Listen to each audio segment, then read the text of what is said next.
Picture this: a man stands at the peak of everything that the world promises: fame, money, power, adoration, his name on every screen.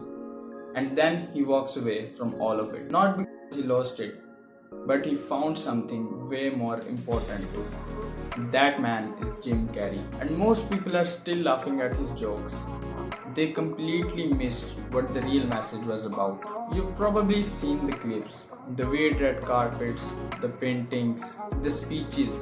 Maybe you laughed, maybe you said that he's lost it. But sit with this for a second. What if the man who made the whole world laugh was the only one in the room who actually understood what was going on? Jim Carrey grew up with nothing.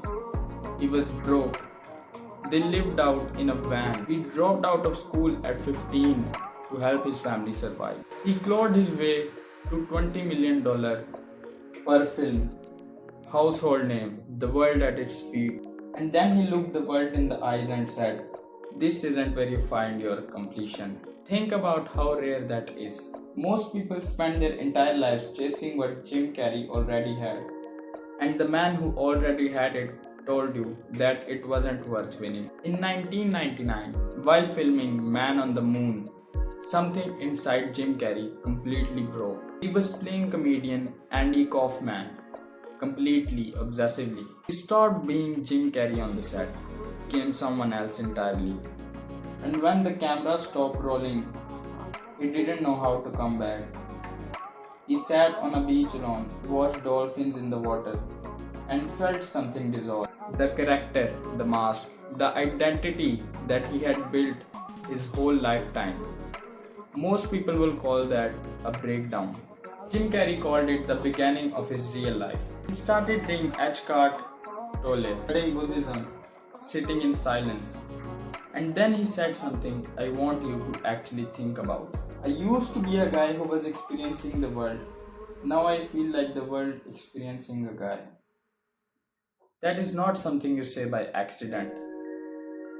That's a man who went through something and came out the other side with a completely different understanding of what he is.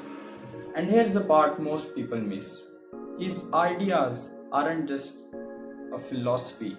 Psychology actually backs them. Research in ego psychology and consciousness psychology constantly shows that the sense of self is largely a narrative the brain constructs, not a fixed thing. A story you tell to yourself every single day. Jim Carrey figured this out without a lab coat, just through pain, stillness, and brutal honesty with himself. He said, "The feeling of wholeness is a completely different feeling than meanness." This is one of the most precise sentences ever spoken in a Hollywood interview. In 2017, Jim Carrey walked a red carpet. A reporter tried to interview him about the party, the fashion, the glamour. He looked at her and said, "There is no meaning to any of this. I just wanted to find the most meaningless thing I could come to. And here I am." The internet called him insane. But here's what I want you to think about. He wasn't wrong. He wasn't wrong.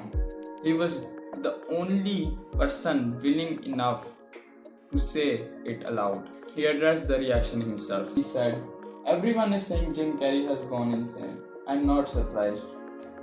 Consciousness has always been regarded as madness." The world punished him for saying what everyone secretly knows. That's the performance of status.